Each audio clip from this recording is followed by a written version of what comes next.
जय गुरुदेव। सबसे पहले योग परिवर्तक परम संत बाबा जय गुरुदेव जी महाराज, इनके चरणों में शतकोटि प्रणाम करता हूँ। साथ ही साथ जिसने यह त्रिलोकी रचना बनाई उस ईश्वर को प्रणाम, उनके दृश्य अदृश्य शक्तियों को प्रणाम। और यहाँ पर आए हुए भारत के विभिन्न प्रांतों से आए हुए सत्संग प्रेमी भाई और अगल बगल से आए हुए सत्संग प्रेमी भाई और बहनें, इस गांव के सभी सज्जन भाई और बहनें, सबको बड़े प्रेम के साथ जय गुरुदेव। प्रेमियों, कार्यक्रम के पहले एक सूचना। जब कोई तुम्हारे भाग्य का समय आता है तो वह अपना डंडा लगाता है। आज का ये दिन आपके बड़े ही सौभाग्य का है। कहा जाता है सच्चे सद्गुरु के दरबार में दुख दर्द मिटाए जाते हैं। जो लोग सताए जाते हैं दुनिया से, उनको सीने से लगाया जाता है। ऐसा यह समय कि यहाँ गुरु हाजिर नाजिर है, वह सब कुछ देख रहे हैं। कितने दुखी है, कितने कष्टी है, किनको क्या हो रहा है, किनको क्या हो रहा है, यह सब जान रहे हैं। तो प्रेमियों, पहले मैं आपसे प्रार्थना करता हूँ कि अगर बारिश भी हुई तो आप भीग नहीं जाओगे। कोई मिट्टी के नहीं है, पिघल जाओगे। यह समझ लेना कि तुम्हारी यह तपस्या है, इम्तिहान है, और इस तपस्या में आप सफल हो गए तो आप यहाँ से खाली हाथ नहीं जाओगे। अभी जो चर्चा हो रही थी गोस्वामी जी की कि वेदों में नेति नेति जो लिखा है, तो इसको अच्छी तरह समझो। सर ने शॉर्ट में बता दिया। जब इस धरती पर पहले निरी सृष्टि थी, देखने से गर्भ धारणा होती थी। लोग अपने कर्मों को उतार करके सीधे अपने देश चले जाते थे। जिसने यह रचना बनाई यानी ईश्वर ने, उसने देखा यह ऐसे ही चलता रहा तो मेरा देश उजाड़ हो जाएगा। तो उसने ब्रह्मा को आदेश दिया, ब्रह्मा जी आप मिथुन सृष्टि बनाओ। ब्रह्मा कहने लगे मुझे ये ज्ञान नहीं है। तब ईश्वर ने कहा मैं तुम्हें मानव तन देता हूँ। वो ब्रह्मा विष्णु महेश सभी देवताओं के शरीर से उधर नहीं जा सकते, नीचे आ सकते, ऊपर नहीं जा सकते। तो ब्रह्मा को मानव तन दिया और ब्रह्मा जी साधना में बैठे। बहुत मुद्दत बाद ऊपर से आवाज़ आने लगी। ब्रह्मा जी लिखते चले गए। 1,00,000 श्लोक लिखे, जिसमें 4 वेद है, लेकिन उसके खंड 3 है। 80,000 श्लोक कर्मकांड है। ये करो, वो करो, वो करो, वो करो। 16,000 श्लोक उपासना कांड के हैं और सिर्फ 4,000 श्लोक ज्ञान कांड के लिखकर आगे लिख दिया नेति नेति, यानी इतना ही नहीं, आगे कुछ है। तो यह ब्रह्मा विष्णु और महेश, इसका थोड़ा इतिहास आपके सामने रखता हूँ। आप सभी बहनें भाई जानते हैं कि अनुसया ने इन तीनों को बच्चे बनाए। कितना अधिकार है तुमको, ध्यान से सुनो। मैं तुम्हारे अधिकार की जानकारी तुमको दिला दूंगा कि अनुसया ने तीनों देवताओं को बच्चे बनाए। इतना लिखा है ग्रंथों में और कीर्तनों में भी इतना ही सुनाया जाता है। लेकिन कैसे बनाए, कौन से मंत्र का जाप किया, यह नहीं लिखा है। तो भाइयों और बहनों, जब से मिथुन सृष्टि तैयार हुई तब से उस भगवान ने आपको इतने अधिकार दे दिए कि जो देवताओं के पास नहीं है, पर हम बुद्धि के हीन, बुद्धि का पता नहीं, हम सब अधिकारों का मिट्टी पलोत कर रहे हैं। जैसे आप यहाँ पर आकर के बैठे हो तो कुछ ना कुछ उद्देश्य तो लेकर के आए हैं, चलो भाई कम से कम सत्संग सुन लेंगे। तो जो गुरु ने कहा है कि सत्संग में दौड़ कर जाओ, सत्संग में दौड़ कर जाने से क्या होगा? सत्संग तो कई जगह होते हैं, कई बार होते हैं, लेकिन जाने के लिए आज कलयुग का एक नया नियम बनाया है। अगर आप सत्संग में जाओगे तो तुम्हें जो फल मिलेगा वो तुम सारी ज़िंदगी कष्ट करोगे उतना नहीं मिलेगा, इतना फल मिलेगा। जैसे कि महाभारत के समय में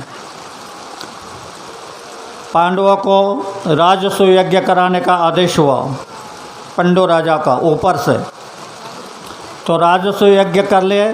कहा कि स्वर्ग में घंटा बजेगी, घंटा नहीं बजी। तो भगवान कृष्ण से पूछने लगे युधिष्ठिर, भगवान घंटा नहीं बजी?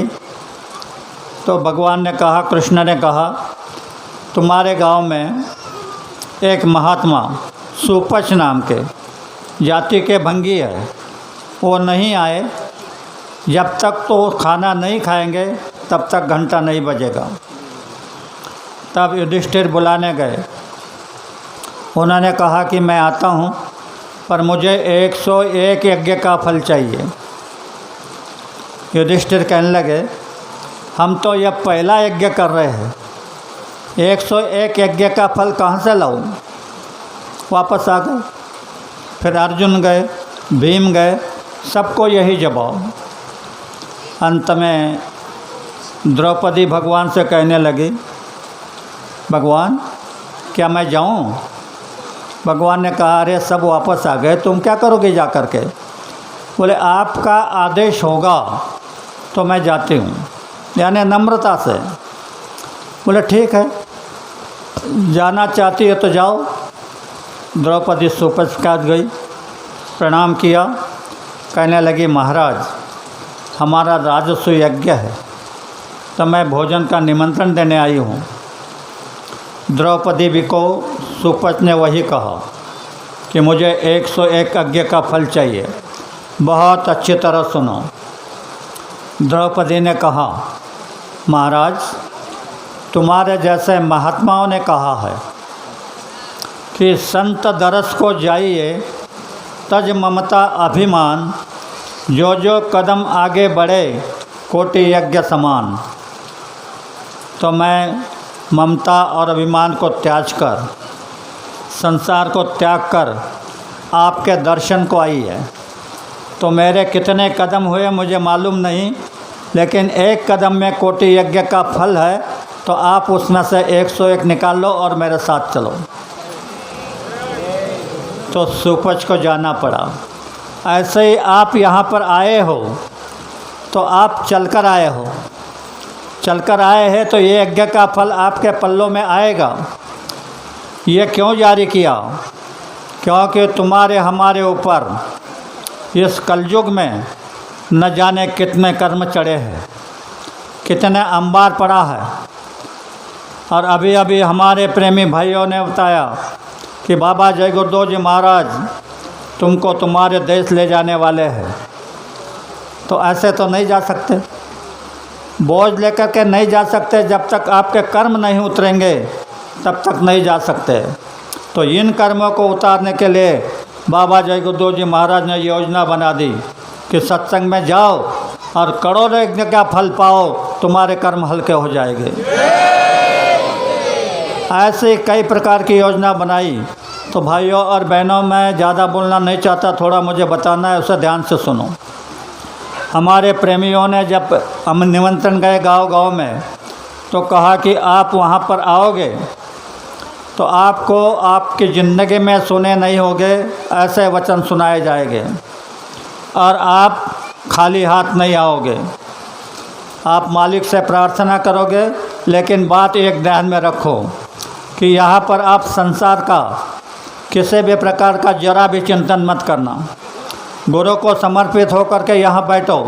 मैं दावे के साथ कहता हूँ, आपकी भारी से भारी समस्या होगी, वो हल नहीं हो जाएगी तो बाबा जी को बाबा जी मत कहना। ये देश काल और माया का देश है। जब कई डंका बजता है गुरु के नाम का, तो वह अपना भी डंका चालू कर देता है। मैंने कई बार देखा कि जहाँ पर मैं गया वहाँ पर बारिश शुरू हो जाती है। एक बार मैं पुनतामा गया। पुनतामा से हमारे भाई आए हैं, रमेश तात्या। तात्या खड़े हो जाओ। रमेश तात्या हो गए। ये देखो, ये पुनतामा में जो अस्पताल है वहाँ पर मालिश का काम करते हैं। मैं जब वहाँ गया था तो इन्होंने मेरी मालिश का काम किया।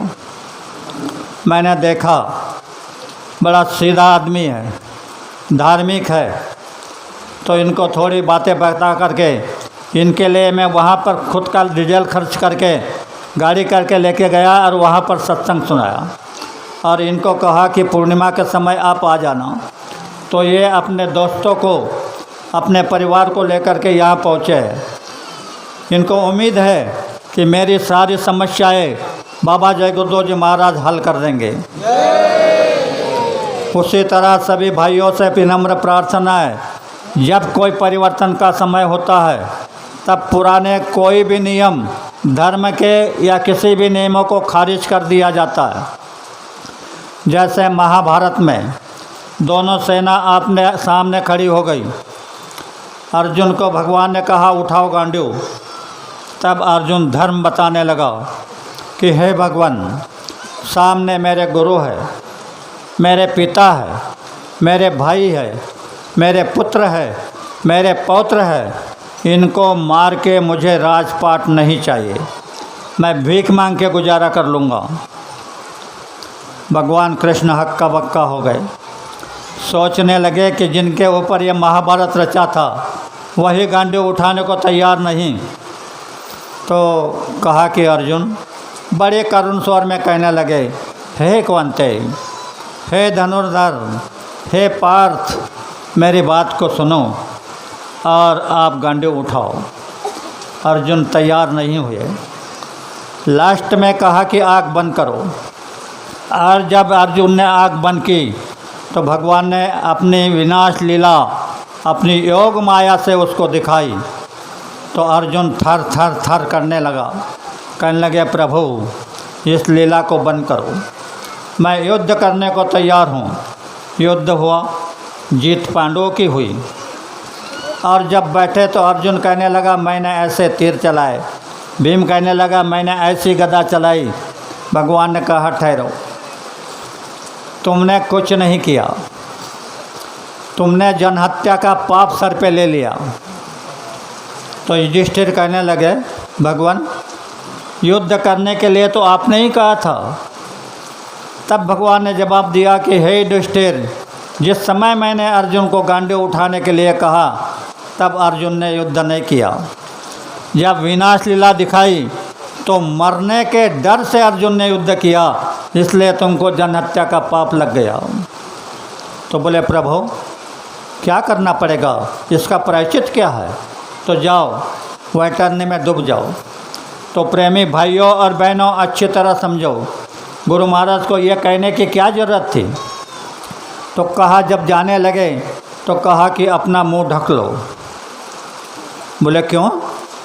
तुम्हें जो पाप लगा है, जो तुम्हारा दर्शन करेगा उसे भी वह पाप लग जाएगा। तो इसलिए आपको सावधानी से रहने का जो आदेश हुआ है कि आप फूंक फूंक के कदम रखना, तो आप एक बात याद रखना कि जो द्रोही है उसका दर्शन मत करना, उसका पाप आपको लग जाएगा। मैं भाइयों से बहनों से प्रार्थना करता हूँ, यह मालिक ने दयागार बन कर के यह बड़ी से बड़ी दौलत आपको फ्री में दे दी, कुछ भी नहीं लिया, मोल कुछ नहीं लिया, फ्री में दे दिया और कहा कि तुम उस मालिक का ध्यान करना। तो क्या होगा, सुनो ध्यान से। जब नींव धर्म की हिलती है तो हस्ती खुदा से उतरती है। भूले जीवों पर रहमत की नज़र वो करती है। जो रूहे गुनाहों से दबी रहती पास नहीं आती, डरती है, बुला करके पास उनको राह खुदाए चलाते हैं। और जो काम दवा से नहीं होता वो काम दुआ से होता है, और ऐसे कामिल मुर्शिद मिलते हैं तो बात खुदा से होती है। तो मेरी ये उम्मीद है कि मेरे जितने भी भाई हैं जिन्होंने नाम का दान लिया है वे हर रोज़ खुदा से बात करें और निर्मल हो जाए। निर्मल हो गए तो क्या होगा? वो जो कहेंगे, अगर निर्मल व्यक्ति कुछ कह दे तो जो कहेंगे वो हो जाएगा। इसका उदाहरण, मैं एक बार बारडोली गया था। बारडोली में 2 बच्ची थी, दोनों एमडी की पढ़ाई, एक पढ़ाई करके उसने क्लिनिक डाला था, दूसरी लड़की एमडी की पढ़ाई कर रही थी। वहाँ पर सत्संग हुआ, कुछ बहनें आई, मेरा सर दर्द है, मेरा कमर दर्द है, मेरा घुटने का दर्द है कहने लगी। वह लड़की भी मेरे पास आई, कहने लगे, बोले अन्ना मेरी बहन एमडी डॉक्टर है, मैं भी एमडी की क्लिनिक ये का पढ़ाई कर रही हूँ, और कई एमडी डॉक्टर से मैंने दवाई ली पर मेरी तबीयत ठीक नहीं हो रही। मैंने कहा ठीक है। तो मैंने मालिक के नाम से, मालिक को प्रणाम करके, मालिक को अब ये सब कुछ समझ करके उसको जल अभिमंत्रित करके दे दिया और कहा कि बेटा मैं यहाँ मुकाम से हूँ, आपको अगर कोई फ़र्क गिरता है तो सवेरे मेरे को बता देना। तो वह लड़की सवेरे 5 बजे उठ करके मेरे पास आई और कहने लगे कि अन्ना मैं डॉक्टर हूँ, मैं जानती हूँ फ़ायदा हुआ कि नहीं हुआ, तो तुम्हारे जल का मुझे 40% लाभ हुआ है। तो ये काम हमारे सत्संगी कर सकते हैं, और मैं यही चाहता हूँ कि सभी सत्संगी ये करने लग जाए, क्योंकि आने वाला समय बहुत बेहद ख़राब है। इतना भयानक है कि अगर देख लोगे तो रोंगटे खड़े हो जाएंगे, खाना पीना बंद हो जाएगा। बाबा जी ने कहा समय के बारे में, आने वाला समय कैसा है, दोनों दिल में हमारे दर्द है तुम्हारा, तुम्हारा दर्द किसी को नहीं, ना पिता को है, ना माता को है, ना भाई को है, ना पत्नी को है, ना अपने पिता को है, सिर्फ महात्माओं को समाज का डर है। और उन्होंने कहा हमारे अंदर तुम्हारा दर्द है, तो कहा दिल में हमारा दर्द है, सुने तो जाओ संदेश हमारा। तुम्हारे लिए हमने जलसे रचाए, गली गली में पर्चे बटाए, फिर भी नहीं समझे तो भाग्य तुम्हारा।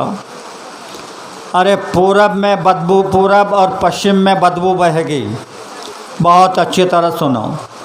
उत्तर और दक्षिण में खूब धजेगी, लाशों का लाशों पर होगा नज़ारा, सुने तो जाओ संदेशा हमारा।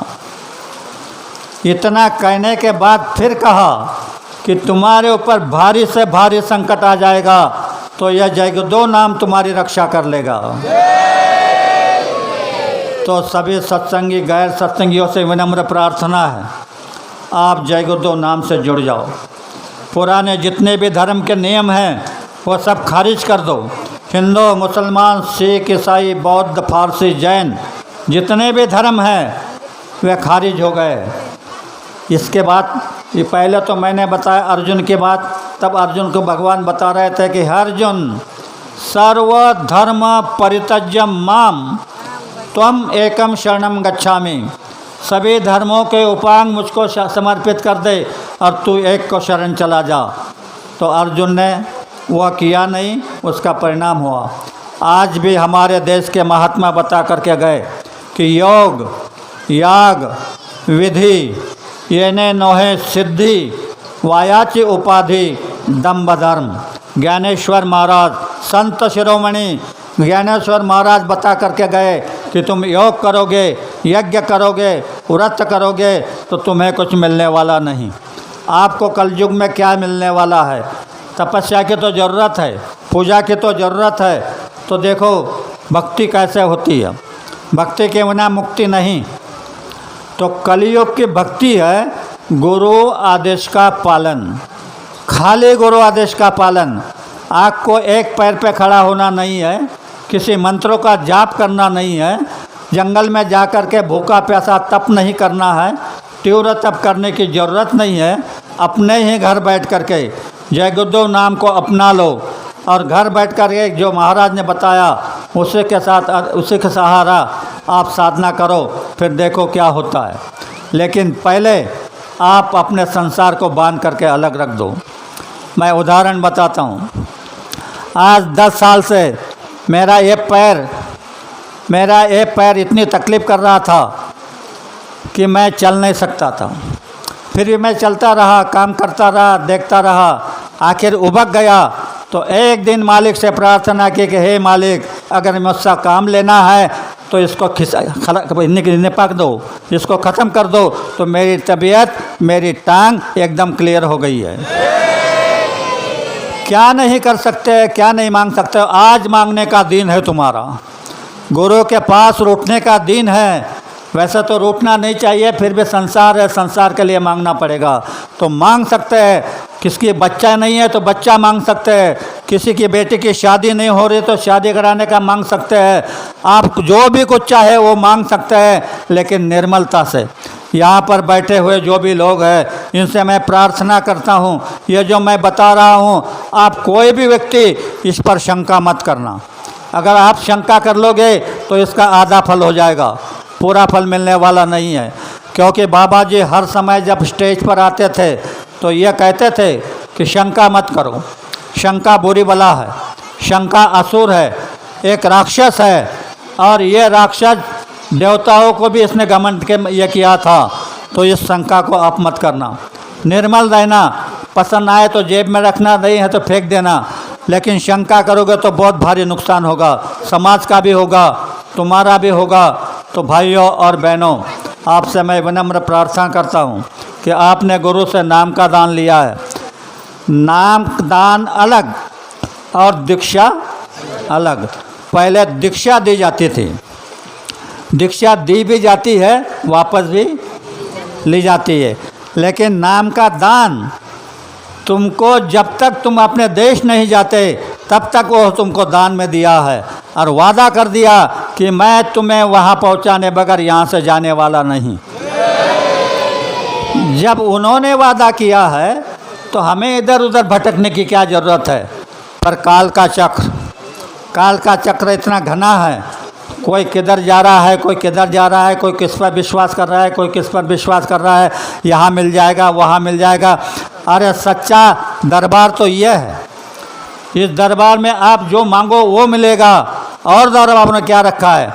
बहुत लोग हैं जिसने सिद्धियाँ प्राप्त कर रखी है। सिद्धियाँ प्राप्त कर ली इसका मतलब ये नहीं कि सब कुछ प्राप्त कर लिया। मालिक के प्रार्थना में लिखा है, गुरु दरिया में नहाना, मन कहीं भूल मत जाना। मन को समझाओ कि है मन, तो गुरु दरिया में स्नान कर ले। गुरु दरिया का मतलब है गुरु के वचन। असंख्य वचन है दरिया के तरह, उसमें उनको याद करो। मन कहीं भूल मत जाना। गुरु दरिया का जल सदा निर्मल। गुरु के वचन हमेशा के लिए निर्मल है, उसमें कोई मिलौनी नहीं। तुम्हारे हमारे वचनों में मिलौनी है, उनमें मिलौनी नहीं। गुरु दरिया का जल सदा निर्मल, पीवत उपजत ज्ञाना। वह अगर आप याद करते रहोगे तो आपके ऊपर में ज्ञान प्रकट हो जाएगा, अंतर में हो जाएगा। और फिर कहा, सूर, नर, मुनिवर, पीर, औलिया, सब लोग इनको मानते हैं। सूर्य यानी देवता, नर यानी अर्जुन जैसे, मुनिवर बड़े बड़े मठाधीश, स्वर, नर, मुनिवर, पीर, औलिया। कहा कि यह सब भरम बुलाना, यह सब भरम में चले गए, इनको मोक्ष नहीं मिला, इनको मुक्ति नहीं मिली। तुमको मोक्ष मुक्ति मिलने का रास्ता गुरु महाराज ने दिया है, तो उनके चरणों में सिजदा करो, माफ़ी मांगो। अगर कुछ गलती हो गई हो तो माफ़ी मांगो। आज माफ़ी मांगने का भी मौका है।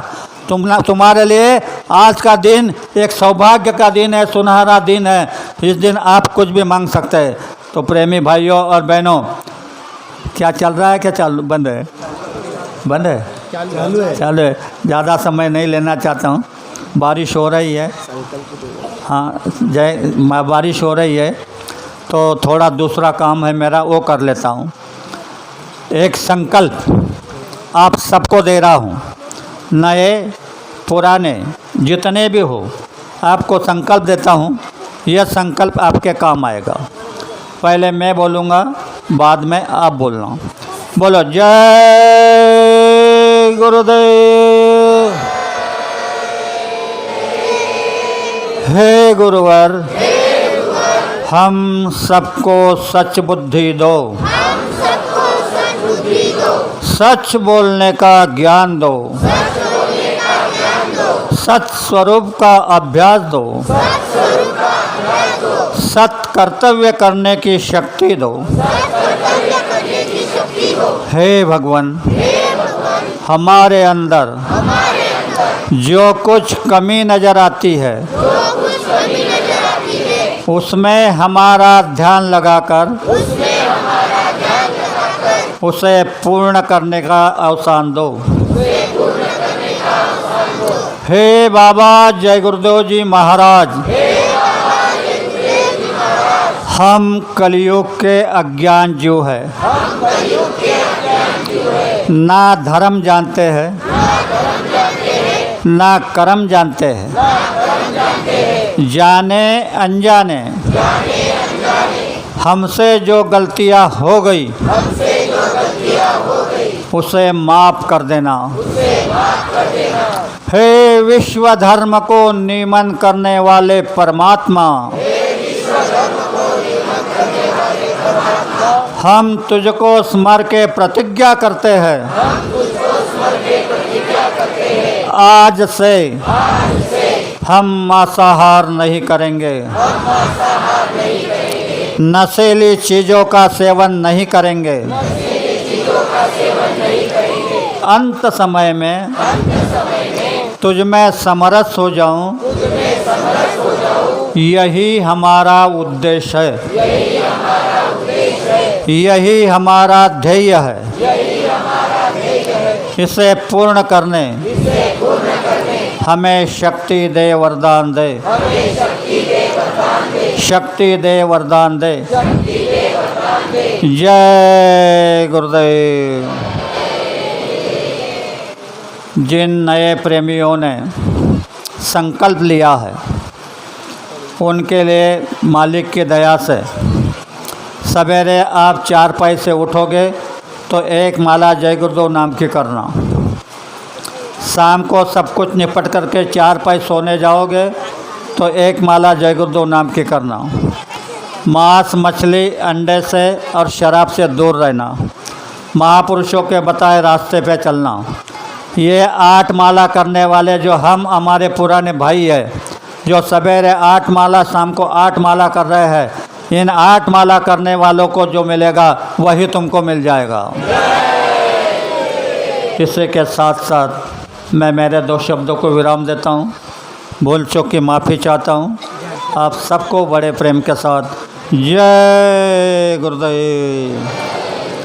एक बात याद रखो, अभी हमने आपको कहा था कि गुरु महाराज का स्पर्श किया हुआ प्रसाद आपको मिलेगा। तो अजंती गांव में गुरु महाराज ने यह प्रसाद बनाया है। तो अजंती के प्रेमी यहाँ पर आए, मैंने उनसे प्रार्थना की थी कि बनाया हुआ प्रसाद ले आना। प्रसाद को उठा, इधर खड़े हो जाओ। ये देखो, ये प्रसाद आया है, ये प्रसाद में मिला दिया जाएगा और आप सबको ये प्रसाद मिल जाएगा। कुछ यहाँ खा लेना, कुछ घर ले जाना। यह प्रसाद का फ़ायदा क्या है, एक ज़्यादा नहीं, एक बताता हूँ। अम्मलनेर के बगल में पिंपल कोठा गांव है। वहाँ पर एक लड़की बहुत बीमार हो गई। ससुराल वाले ने कुछ दिन सेवा की, बंद कर दिया, मायके भेज दिया। और जब मायके लेकर के गए तो उन माँ बाप ने भी 1 बीघा खेती थी बेच दी, 6-7 लाख रुपए लगा दिए। लड़की की तबीयत ठीक नहीं हो रही, तो वही लड़के के साड़ी ये खंबे को ओ खंबे को बांधकर उसमें उसको झूला बना करके डाल दिया और झोंका देते थे। तो वहाँ पर हमारे सत्संगी बुधगांव के रमेश भाई वहाँ खेती करते हैं, तो उनको बुलाया उन्होंने, बोले भाई तुम्हारे गुरु का बहुत महिमा है, तो हमारा संकट निपटेंगे। बोले क्या बात है? बोले हमारी लड़की है, ना बीमारी से उठ रही है ना मर रही है, तो एक तो ये मर जाए नहीं तो उठ जाए। तो रमेश भाई ने कहा भाई मैं तो कुछ नहीं कर सकता, पर मेरे पास गुरु के बनाया हुआ प्रसाद है, यह प्रसाद ले लो, उसको दे दो, जाने वाली होगी तो चले जाएगी, बचने वाली होगी तो बच जाएगी। प्रसाद दे दिया, वो खेत में चले गए। आधे घंटे के बाद वह लड़की झूले से कहने लगी मुझे नीचे उतारो। लड़की को नीचे उतारा, वह घुटने के पल यहाँ से तो वहाँ तक गई और धाड़ करके गिर गई। घर वालों ने समझा ये मर गई। थोड़े समय के बाद उठ करके बैठी और कहने लगे मुझे थोड़ा दूध दो। थोड़े समय के बाद कहने लगे मुझे थोड़ा रोटी दो। रोटी भी खाई, दूध भी पी। बड़ा आश्चर्य हुआ उनको। वो फिर से हमारे प्रेमी भाइयों को पूछने लगे, कहने लगे आगे मेरे को कुछ मालूम नहीं। तो बोले हम आगे क्या करें? तो कहा कि अजंटे में साधना शिविर चल रहा है, अन्ना वहाँ पर है, उनको फ़ोन करो। मुझे फ़ोन किया, मैंने तबीयत देखा नहीं था, मैंने कहा लड़की को ले आओ। वो उस लड़की को मरी हुई जैसे लड़की को अपने रिक्शा में डाल करके ले आए, वहाँ पर उतारा। मैंने देखा कि बाप रे ये तो बड़ी गलती हो गई। इसको हमने बुला लिया, मालिक से प्रार्थना करने लगा। 2 दिन तक मालिक का प्रसाद भोजन वो लोगों ने उस लड़की को अपने हाथ से खिलाया। और तीसरे दिन वह लड़की खुद उठ करके भंडारे में गई और रोटियां बनाने लगी। यह वो प्रसाद है कि करोड़ों रुपए खर्च करने के बाद भी नहीं मिलेगा। यह तुम्हारी तकलीफ़, तुम्हारे सब कुछ दूर करेगा, इसके ऊपर विश्वास करना। ये ले जाओ, अभी थोड़ा खा लेना, आधा बचा लेना, घर जाने के बाद 1 डिब्बे में और चीनी मिला करके डाल देना, और जब भारी से भारी संकट आ जाएगा तब इसका प्रयोग करना। नहीं तो बच्चे को टट्टी नहीं हो रही है इसके लिए दे दोगे, कोई काम का नहीं है। भारी से भारी संकट होगा उसको काम में लाना। इसी के साथ साथ मैं 2 शब्दों को विराम देता हूँ, भूल चूक की माफ़ी चाहता हूँ। अभी एक राष्ट्र वंदना होगी, उसके बाद में आरती होगी, आरती के बाद प्रसाद वितरण होगा। सभी भाइयों से बहनों से हाथ जोड़कर विनम्र प्रार्थना है, एक कतार से प्रसाद लेना। गुरु दक्षिणा दर्शन करोगे तो दर्शन वहाँ डाल देना, कोई गड़बड़ी मत करना, सब शांति से बैठ जाओ, गड़बड़ी मत करो, शांति से लेना। जय गुरुदेव। चलो जय गुरुदेव। आता राष्ट्रवंदना होईल। अगोदर मी खर्दे गावातील 4-5 बंधूंना एक विनंती करतोय, तो या ठिकाणी मंडळी बसलेले यांचं फुलाचा वर्षाव करून स्वागत करून द्या। कृपया सर्व सत्संगी बंधू भगिनींना हेच विनंती करतो की आमचा हा छोटासा स्वागत आपण स्वीकार करावा। जय गुरुदेव। या खंडोबा स्वागत स्वीकार म्हणजे फुलाचा वर्षाव। जय गुरुदेव। बसून घ्या, सर्व प्रेमींनी खाली बसून घ्यायचंही, उठू नका। जय गुरुदेव। तन मन धन से सदा सुखी हो भारत देश हमारा, सभी धर्म अरु पंथ पक्ष को दिल से रहे प्यारा। विजयी हो, विजयी हो, विजयी हो भारत देश हमारा। निर्भय हो यह देश की माता, मंगल कीर्ति कराने। सत्यशील अरु निर्मल मन से वीरों को उपजाने। सद्गुणी हो यह देश की जनता, जीवन सुख सजवाने। रंक राव पंडित भिखारी, सबको सुख दिलवाने। विजयी हो, विजयी हो, विजयी हो भारत देश हमारा। स्पृश्य हटे यह सारा देश कलंक मिटाने। सबके मन कर्तव्यशील हो धन उद्योग बढ़ाने। सबका हो विश्वास प्रभु पर अपनी शक्ति बढ़ाने। ब्रह्मचर्य अध्यात्म दैवी गुण घर घर में प्रगटाने।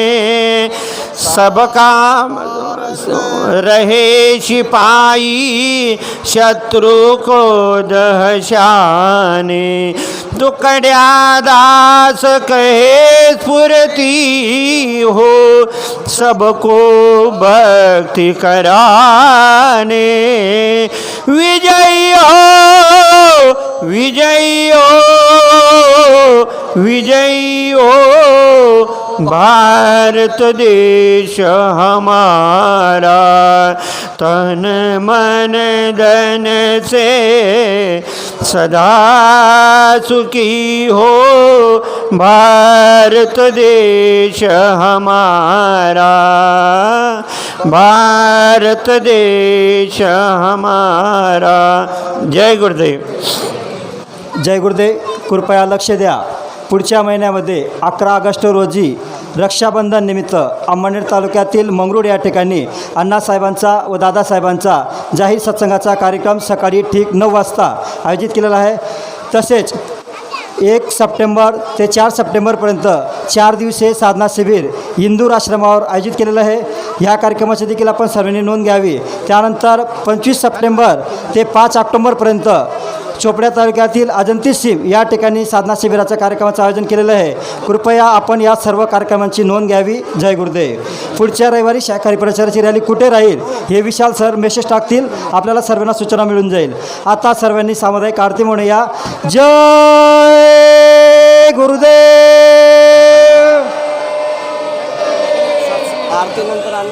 ठीक आहे, ठीक आहे. आरती झाल्यानंतर अण्णासाहेब या हॉलमध्ये बसतील. ज्यांची काही शंका असेल किंवा काही असतील अडचणी तर आपण अण्णासाहेबांना त्या ठिकाणी विचारू शकतात. हा सत्संग आटोपल्यानंतर आपण शांततेत या ठिकाणी दर्शन करायचं आहे. अण्णासाहेबांचं दर्शन करू नका. फक्त हात जोडून ज्या आपल्या काही या विषय विचारायचे असेल तो विचारू शकता. जय गुरुदेव. आता सर्वांनी सामुदायिक आरती म्हणूया. जय गुरुदेव. जय गुरुदेव. विनय करूं मैं तो कर जोरे सतगुरु द्वार तुम्हारे बिन घृत दीप आरती साजू दो आखिया नमज धारे भाव सहित नित बैठे जरोखे जो हत प्रियतम प्यारे पग ध्वनि सुनु श्रवण ही अपने मन के काज पिसारे जागी सूरत पियत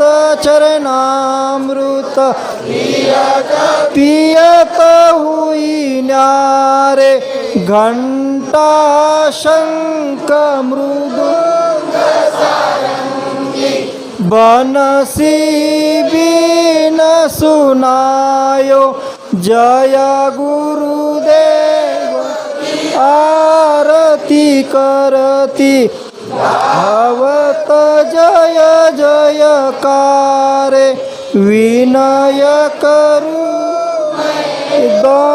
कर जोरे सतगुरु द्वार तुम्हारे दाता द्वार तुम्हारे मालिक द्वार तुम्हारे, स्वामी द्वार तुम्हारे।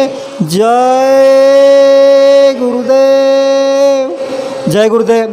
अगोदर भगिनींनी भंडारा भोजन प्रसाद घ्यायचा आहे, बंधूंनी प्रसाद घ्यायचा आहे।